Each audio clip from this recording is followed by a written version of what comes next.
Hello everyone, I'm Erin, I'm Queen Bee Tarot. Welcome and join me for a little bit of tea and tarot and astrology. Just gonna get my tea set up here while I talk to you guys about the astrology. As we were talking about a couple of days ago in my horoscope video, Pluto has moved into Aquarius, which is a very monumental occasion. And not only is Pluto moved into Aquarius, but coincidentally, even though there are no coincidences, the Sun moved into Aquarius almost at the exact same time. We know Aquarius in a few different ways. We might know what Aquarius means personally, and we also might have heard the phrase the age of Aquarius as well.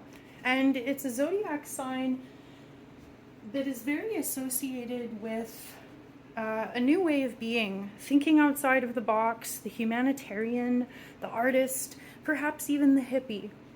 And all these associations that we have with Aquarius are based on considering the needs of others and balancing that with the needs of the collective, and at the same time honoring the unique individual. And when we've left behind the Capricorn energy, which is way more focused on feeding the machine, perpetuating the systems and the structures that already exist, we're really kind of opening this huge portal into a new realm for humanity. And it's a really cool thing to imagine because in this day and age, utilitarian efforts are what are rewarded for the most part. And if you are an artist, if you are a humanitarian, if you work nonprofit, if you look out for the homeless or the less fortunate or anything like that, any of these occupations that would represent Aquarian ideals, these are not things that make you a lot of money. The things that make you money are profit and selling structures and being a CEO and ruling the world. And that is such a Capricorn vibe. So moving into Aquarius is monumental because the hope is that the individual will start to be valued. We're seeing this upsurge with, it's funny, Aquarius rules technology. Aquarius has a lot to do with the space age and the new age. Again, thinking outside of the box, challenging the status quo. So the really funny thing about that is that in this day and age with technology, we are finally stepping into a realm where the average person actually kind of maybe has a shot at becoming well known, sharing their art, sharing their music, sharing their craft, sharing their funky selves, because with social media and the ability for someone to market themselves using these new technologies, boom, all of a sudden we have this huge wide open potential in which the average person can possibly maybe start to make a living off of their art instead of working in a very utilitarian way. So what we notice when we have astrological influences is that we are going to notice a lot of these things internally, and we're going to notice these things externally. So externally, we could see a shift in power with governments. Externally, we are seeing signs of revolution, and political unrest is an understatement, right? And then internally, we are evolving within ourselves. We are seeing ourselves as different. Aquarius, the radical, is really this vibe of, hey, guess what? I'm special and I'm different, and I'm special because I'm different. Some of my best, most amazing qualities are the ones that maybe somebody else would consider a fault, or the things that make me funky and unique are the things that are irreplaceable. No machine, no AI could ever possibly do. And then we have the moon in Gemini right now, which is doubling down this air sign energy. When the moon, representing our emotions, is in the talkative, chatty, social butterfly sign of Gemini, we are much more likely to want to talk about how we feel, reach out to our friend groups, get that emotional support, or crowdsourcing some support. So really interesting vibes to come into the week with. What I've got here is my notes about the astrology. Gonna have a sip of tea with you guys. Happy Sunday, by the way. I'm gonna get my little pointer pen. Pluto is in Aquarius, not only are we seeing these shifts in power structures, we're also changing our own habitual responses. One of the biggest things in order for us as human beings to change is that we also have to accept that we can be different. And sometimes we are our own worst enemy, because we might have ideas, we might have inspiration, and we also might shoot ourselves in the foot and say, oh, that's not possible. Oh, I'm not that kind of a person. So what's opening up to begin the week is this sense of infinite potential within ourselves as individuals and also within the collective. Even in the face of all the chaos and horrible things happening in the world right now, it's really cool to have these waves of energy come through in which our hope is rejuvenated or re-inspired, or, sometimes even if we can't have hope because we read the news and it's like, whoa, we're doomed. It's really easy to set into that doom scrolling mentality. But sometimes the things that really brighten us up are when we see magic in the most minute kind of ways. Noticing the magic of a flickering candle, noticing the magic in a falling snowflake. So I do invite you to please, especially during Aquarius season, tap into the transcendental, that which makes life sweeter. Art, music, inspiration, nurturing your hippie soul, anything at all, right? Here's what we've got going on this week. We are learning to see ourselves as different. And through that, we are embracing evolution. We're learning and growing, and we've got open minds. Sunday, today, the moon is in Gemini right now, making an inconjunct angle to Mercury and Mars. So Sunday, we're going to have kind of like this discombobulated, lost in space. You might feel inspired, or you might feel just totally ungrounded. And then Monday, the moon moves from Gemini into Cancer. There is going to be a period in the middle of the day in Monday where the moon goes void of course. That just means that it's not making any direct angles to any other planetary bodies. So Monday, especially in the middle of the day, don't make any major purchases, don't make any major decisions. It's just kind of a sense that you might be missing valuable information. Not a huge deal, but just something to keep in mind. So Monday in the afternoon, evening, the moon is going to move into Cancer. The moon is at home in Cancer, but what that means is that towards the end of the day on Monday, you might be feeling especially weepy. You might be like crying in a really sentimental commercial, something like that. So the chatty, inspired vibe of the weekend and early Monday is definitely going to shift into a much more emotional couple days when the moon moves through Cancer. On the plus side, we're going to be sensitive, we're going to be tuned in, we're going to be emotionally receptive and emotionally available. So when the moon's in Cancer, late Monday, all of Tuesday and early Wednesday, those are great times to approach something with compassion. Those are great times to also reach out if you are in need of emotional support. Tuesday, pretty big, Venus moves into Capricorn. Venus is all about comfort. That can be physical comfort. That can be having access to all the resources we need. It can be romantic comfort in the context of a relationship. When Venus moves into Capricorn, that means starting Tuesday, we're going to be profitable. We're going to be focused. We're going to be ultimate business moguls. We're going to have a sense that, especially on Tuesday, that what we touch turns into gold.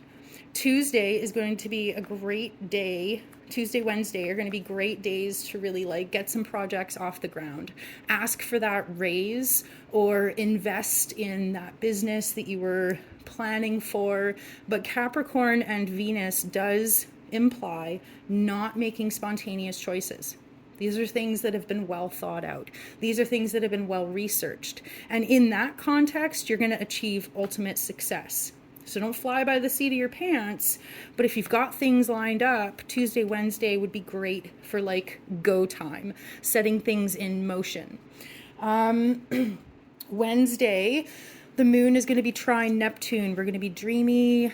We're going to be inspired. Instead of feeling weepy at the beginning of the moon moving into Cancer, by Wednesday, we're going to be in touch with our feelings, okay with our feelings, and really more acclimated to rolling with that sensitive vibe that's happening. Thursday, we have a full moon, you guys. Thursday is going to be a full moon in Leo. What I wrote down was ego boost. It's really going to be a fantastic, like, a day for patting yourself on the back or patting somebody else on the back. Be proud of your journey. You know, if you've pulled yourself from a dark place, and even if briefly you've got your head above water, high five. Seriously, high 10. It's really important to encourage ourselves. It's very, very, very rare that we're going to receive all of the validation and encouragement that we need from the outside world. And we most certainly should never depend on it or expect it, especially in the context of self-worth and seeing ourselves as magical beings. So Thursday's full moon in Leo is going to be a great time to reflect on your journey, especially after the super sensitive emotional days right before the full moon.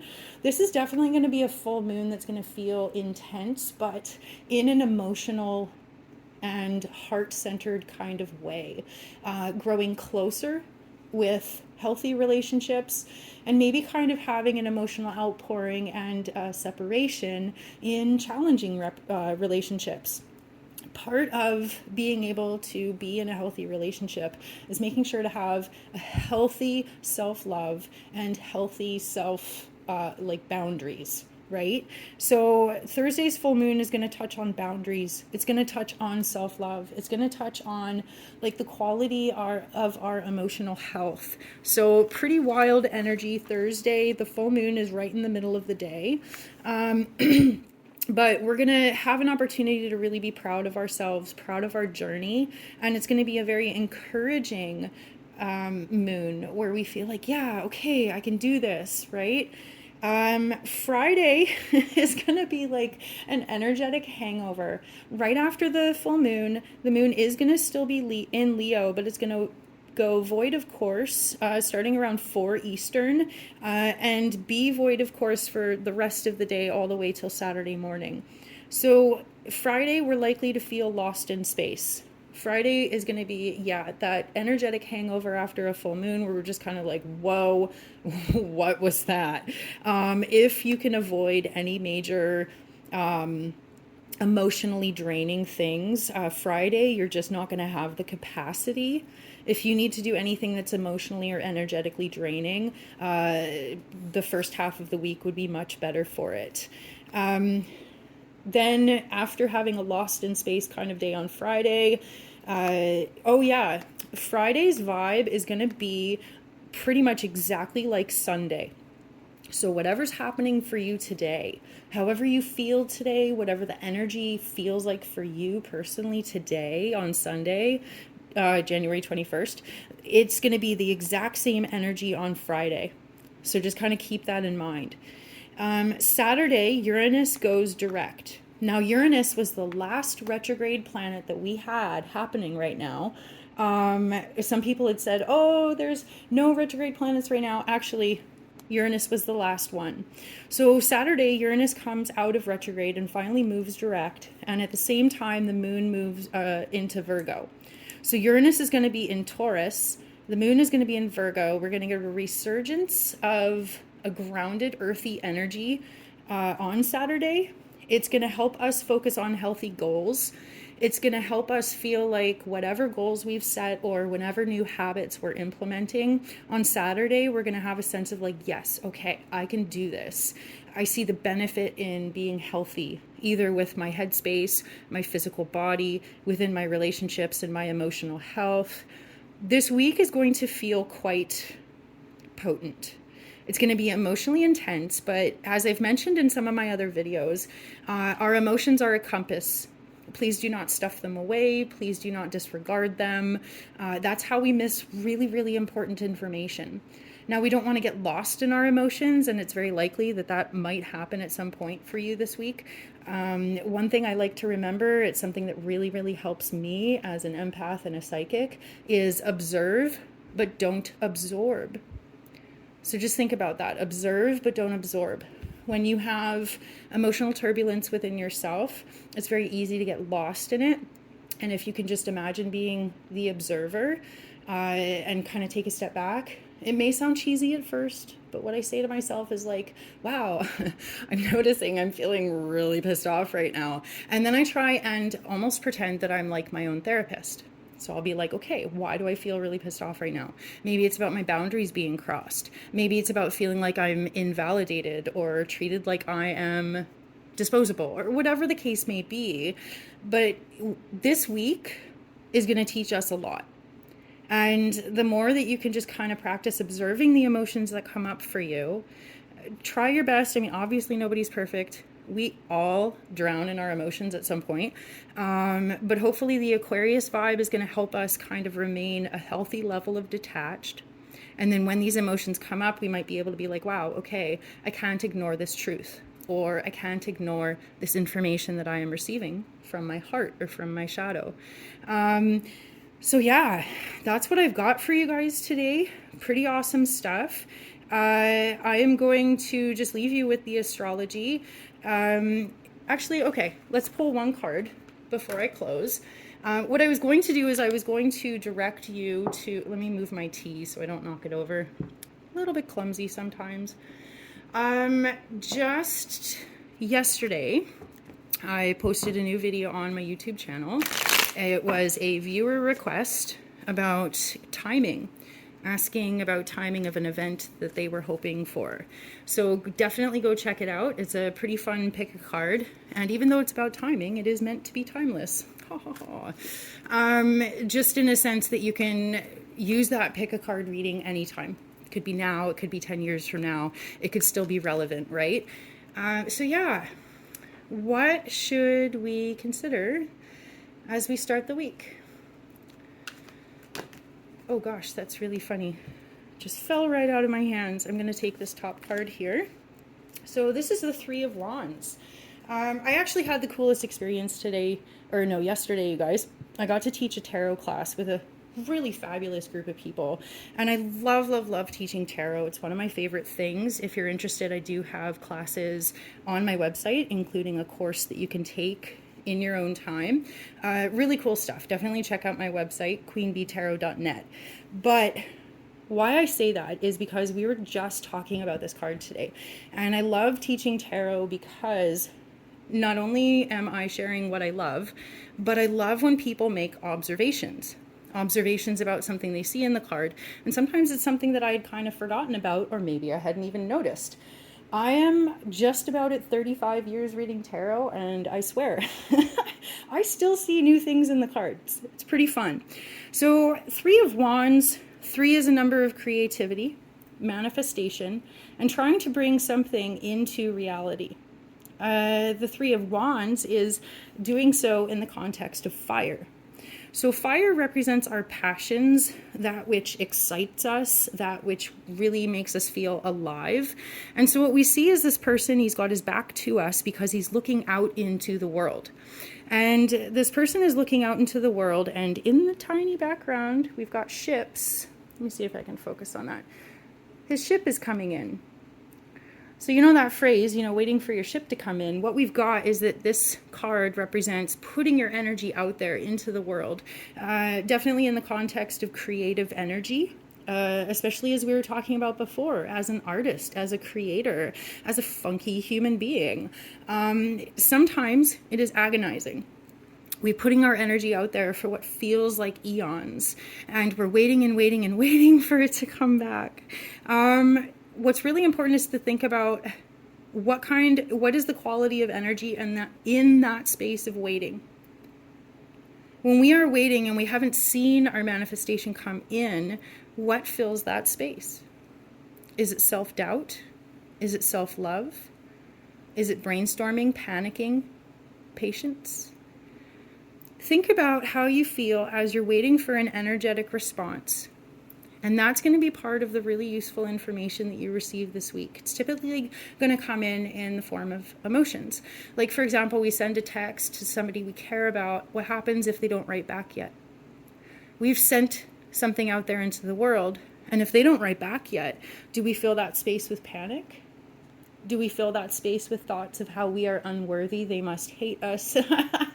Right? I don't know. I do. That's part of my shadow. So doing shadow work is thinking about the ways in which we self-sabotage, the way in which we perhaps fill space, fill time, fill our lives with things that are not necessarily in our highest good. Regardless of whether or not what we've sent out there into the world is well received, what's important is that we love ourselves as creators, regardless of whether or not we receive praise or validation or any of those things. So this week, especially if you find yourself waiting, especially if you find yourself pondering your creations, your manifestations, your energy, and perhaps your self-worth, I encourage you to just consider what fills that empty space. And if it's not something that's in your highest good, observe, but don't absorb, and love yourself to the other side. There is so much love for you here. I am so grateful for you guys. Reach out anytime. I appreciate your support. Like and share and subscribe if you jive with my readings. It helps me expand my reach, and it helps this information get to more people. Sending you all of my love. Tune in tomorrow for another quick little astrology update. On Sundays, I do post these longer ones, giving you a preview of the week. And if I am able to, I love doing pick-a-cards either on random days in the week. I think I did one Friday and I also did one Saturday. I love your inspiration when you guys have ideas and stuff like that. So yeah, thank you for being here. Thank you for being you. And I'll see you in my next video.